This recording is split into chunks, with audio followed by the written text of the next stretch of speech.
Oh, oh, oh. Hi, how are you? This is me. Today we are going to be doing the Ice Bucket Challenge. And I'm just walking around into random rooms. We're gonna go do the Ice Bucket Challenge. This is my sister's room. What are you doing, step bro? I'm sure you know who this guy is, and if you don't, let me introduce you. This is CallMeCarson, a YouTuber and Twitch streamer that has risen to popularity this past year and is well known for his Minecraft Let's Plays and getting cucked by Fizz. Many people like to describe Carson as either a walking shitpost or walking cursed image, which is impressive considering how hard it is to walk when bouncing such a huge neck on that scrawny frame. But what I like to call Carson is a beacon of hope in a YouTube and Twitch climate that is doused in corporate greed and soulless hacks. But a lot of people haven't considered is how did this goblin come to be? What's his past? Why is he have a bowl cut? And how does Carson's self-deprecating relatable personality come to rule the gaming section in 2019? This is the story of CallMeCarson.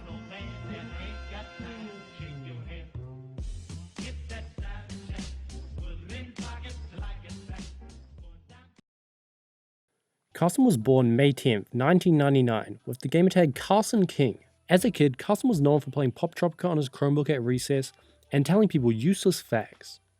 One day, while Carson was browsing the web, he came across a post on Reddit of a man getting his cock stuck in a blender and saying he identified as a robosexual.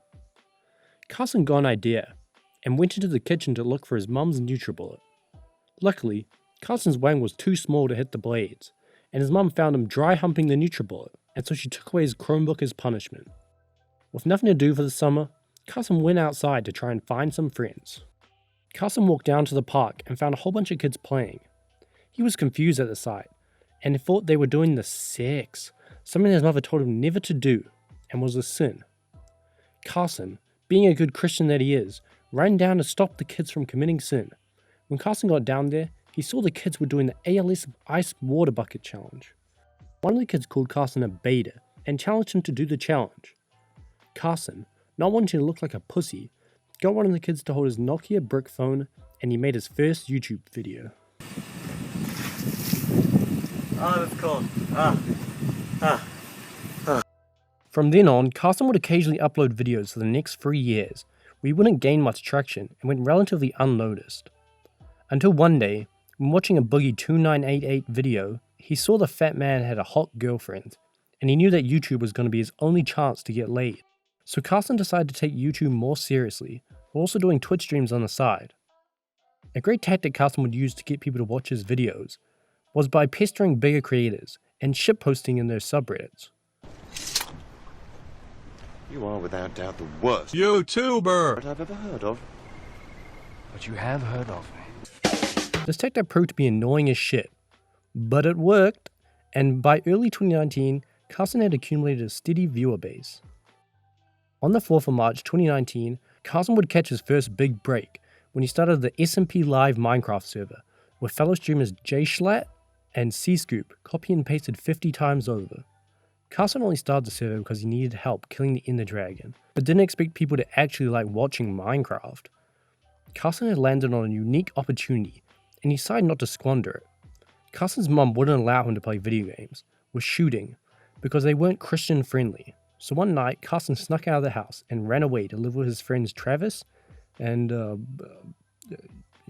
I can't remember the others. Now that Carson was away from his mum, he could play Fortnite and do surf commentaries. What is that? What is he doing with his face and the noise? Like, what? With Carson's new fame, he decided to finally take the next big step and get laid. I needed a girlfriend. It seemed like it was time. But Carson wasn't going to just settle for no fat-ass Twitter bot. Oh no, Carson wanted the cream of the crop. Pokimane. But there was only one problem. Pokimane was already e-dating Fizz. Carson was intimidated by Fizz because he was 7 feet tall and his nipples were always erect. If Carson wanted to impress Pokimane, he would have to get buff, so he called his good buddy Swagger Souls and asked him for some steroids. 1 month of steroid abuse later, Carson was ready, so he invited Pokimane to a private video Discord, and he was going to impress her with his new body. Carson turned on his camera, and Pokimane was shocked. Carson said to her, What's up?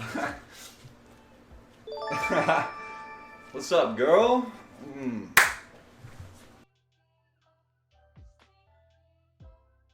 Pokimane then ran away back to her abusive relationship with Fizz.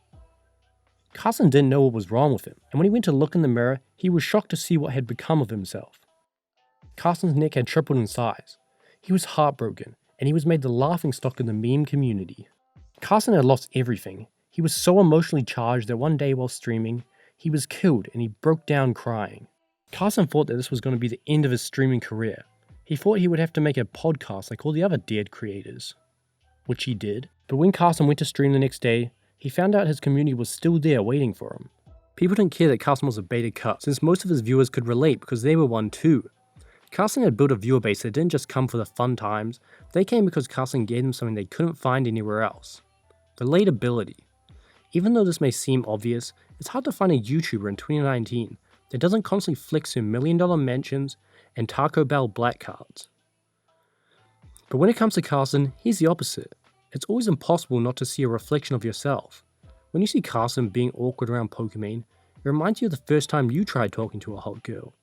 When you see Carson asking for dick and balls, it reminds you of the secret gay desires you have. Anyone? No, just me? Okay. And when you see Carson crying with Joe Swanson in the background, it reminds you of when your uncle would chase you around the living room. Carson has proven that genuine creators can still make it on YouTube and Twitch by being funny and relatable, and can still garner views like they used to in the good old days. As Carson's most successful year comes to a close, and Minecraft starts to die again, there's a lot of people wondering what's next for Carson and his wide neck. But as long as he keeps being himself, then I'm sure the normies will keep spamming, "Who's Joe?" and we can all keep laughing until Susan and the TOS comes to shut it all down.